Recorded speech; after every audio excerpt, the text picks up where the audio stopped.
दोस्तों कुरान में आसमान 7 बताए गए हैं और हैरानी की बात है कि कुरान में 7 आसमान वाली आयतें भी 7 ही हैं। अल्लाह ने जहन्नुम के 7 दरवाजे बनाए हैं और हैरत की बात है कि कुरान में जहन्नुम लफ्ज 77 मर्तबा आया है, जो कि 7 का गुणा है। अमेजिंग।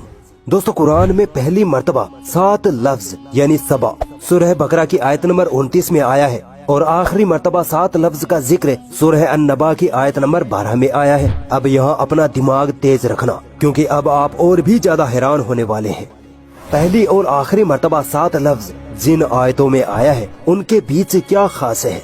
गौर करेंगे तो पाएंगे कि पहली और आखिरी मर्तबा 7 लफ्ज जिन सूरह में आया है यानी सूरह बकरा और सूरह नबा, इन दोनों सूरह के साथ इनके बीच में भी टोटल 77 सूरह है, जो कि 7 का सीधा गुना है। सुभान अल्लाह। तो तुम अपने रब की किन किन निशानियों को झुठलाओगे? अभी आगे और देखिए। जिस आयत में 7 लफ्ज पहली मर्तबा जिक्र हुआ, उस आयत से आखिरी मर्तबा 7 लफ्ज का जिक्र वाली आयत तक टोटल 5649 आयतें हैं। अमेजिंगली ये नंबर भी 7 का गुणा है। 7 लफ्ज पहली बार सूरह बकरा में और आखिरी बार सूरह नबा में आया। अब आप गैस करिए कि इसमें अल्लाह की क्या कुदरत छुपी है। आप अगर गौर करो तो सूरह बकरा से सूरह नबा तक कुल 5705 आयतें हैं, जो सीधा 7 का गुणा है।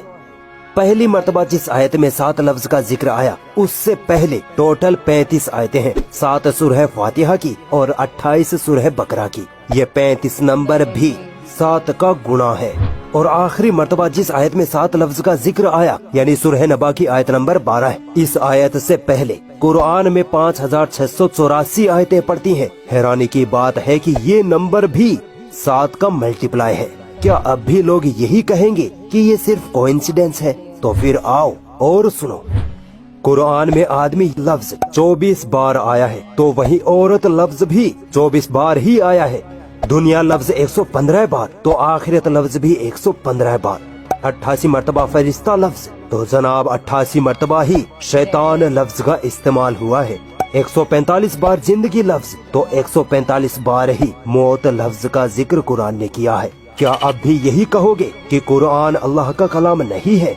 हदीसों के मुताबिक ज़कात देने से मालो दौलत में बरकत होती है, यानी ज़कात और बरकत लफ्ज का एक दूसरे से कनेक्शन है। अब देखिए कुरान में ज़कात लफ्ज 32 बार आया है, तो वहीं बरकत लफ्ज भी 32 बार ही आया है। इबलीस जो सारे शैतानों का सरदार है, कुरान में इबलीस लफ्ज 11 बार आया है। हैरानी की बात है कि कुरान में इबलीस से पनाह मांगने का जिक्र भी 11 बार ही हुआ है। दोस्तों हम पर जब कोई मुसीबत आती है और जब अल्लाह ताला उस मुसीबत को हम पर से टाल देता है, तो हम अल्लाह का शुक्र अदा करते हैं, है ना?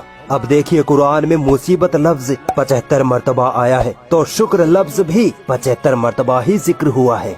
क्या कोई इंसान इतनी बड़ी किताब में इतने अमेजिंग न्यूमेरिकल कैलकुलेशन कर सकता है, वो भी 1400 साल पहले? अगर अब भी कोई डाउट है तो आओ और आगे ले चलता हूँ। एक साल में कितने महीने होते हैं? 12। और 12 महीनों में दिन कितने होते हैं? 365। ठीक है, अब आइए कुरान मजीद की तरफ। कुरान में महीने लफ्ज का जिक्र एग्जैक्ट 12 बार आया है और दिन लफ्ज का जिक्र एग्जैक्ट 365 बार आया है। जितने महीने उतनी बार जिक्र, जितने दिन उतनी बार जिक्र।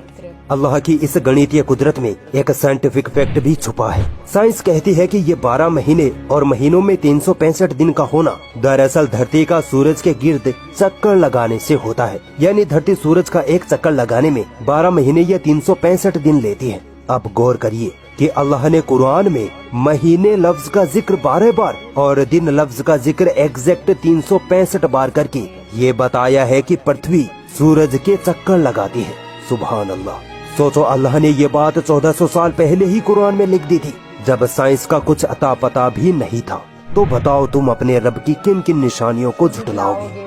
मुझे पता है इनकार करने वाले लोग अब भी यही कहेंगे कि कुरान अल्लाह का कलाम नहीं है। तो चलो एक और अमेजिंग न्यूमेरिकल मिरेकल आपके सामने रखता हूँ, इसको जरा झुठला के दिखाओ।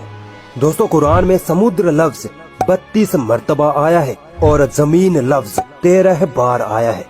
आप सोच रहे होंगे कि ये तो कोई मेल नहीं बैठा, है ना?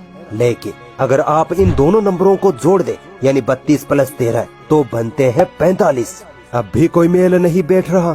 सुनिए, साइंस कहती है कि हमारी पृथ्वी का 71.1% हिस्सा पानी यानी समुद्र है, जबकि 28.8% हिस्सा जमीन से घिरा है। अब आओ कुरान में दिए गए समुद्र और जमीन लफ्ज की परसेंटेज कैलकुलेशन करते हैं। दोनों नंबरों को जोड़ने पर बनते हैं 45। ठीक है, समुद्र का प्रतिशत निकालते हैं। 32/45 इंटू 100 निकलता है 71.1%, और जमीन का प्रतिशत निकालते हैं तो 13/45 इंटू 100 आता है 28.8%। ये दोनों एग्जैक्ट वही प्रतिशत है जो आज हमें साइंस समुद्र और जमीन के बारे में बताती है। अल्लाहु अकबर। तो क्या अब भी कोई है जो अल्लाह की इस गणितीय कुदरत को झुठला दे? नहीं झुठला सकता। अगर कोई डाउट लगता है तो कुरान में ये सब चेक कर सकते हो। पूरी दुनिया इस कुरान में गलतियां ढूंढने में लगी पड़ी है, मगर आज तक एक जर्रा बराबर भी गलती इस कुरान में नहीं ढूंढ पाई, क्योंकि ये किताब उस वाहदहू ला शरीक की तरफ से है जिसने इस दुनिया को थाम रखा है, जिसने इंसानों, जिन्नों, जानवरों, पहाड़ों, समुद्रों, हवाओं सबको पैदा किया। वही हर शह को कंट्रोल करने वाला है। वही जिसकी तरफ हमें लौट कर जाना है, वही अल्लाह है।